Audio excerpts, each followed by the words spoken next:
Япогийн үед бол хамгийн дуртай одоо 5 жүжигчин нэрлэвэл Монгол жүжигчдээс. За номер 1-т бол фантастикийн Барслав гах номер 1-чтэй бүр. За яагаад? Яагаад гэвэл тэр хүний гаргаж байгаа тэр харизм тэгээ дээрэс нь тэр эсрэг дүрийг гаргах хамгийн хэцүү гэдэг байгаа шүү дээ.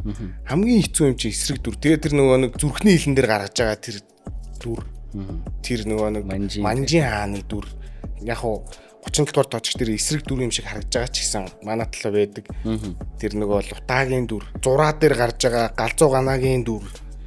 Тэгэл ёо барсаахын тэр ёо амар. Юу барсаах нэрээ. Тэгээд хамгийн гол нь Тамира өөрөө Барсаг яг ийм зөв юм дээр тавьж чаддаг те. Энэ хоёрын нэг юм хоршил гар нийлж байгаа байдал нь амар сайн байгаа тоххой те. Барсагийн оронд одоо жишээлбэл тэр лутаа дээр бол жишээлбэл хинч байт юм те. Өөр нэг жүжигч одоо ганчууч гэдэг юм уу байсан бол зөхгүй те. Тарианч зөхгүй. Бүх юм нь зөхгүй те. Тэгэхээр ерөөсөө нэг Барсагийн бүтээсэн дүрийг өөр хүнээр бид нар ямар ч тийм төсөөлөх юм аргагүй тийм боломжгүй болтол нь тэгж дүрээ бүтээдэг те.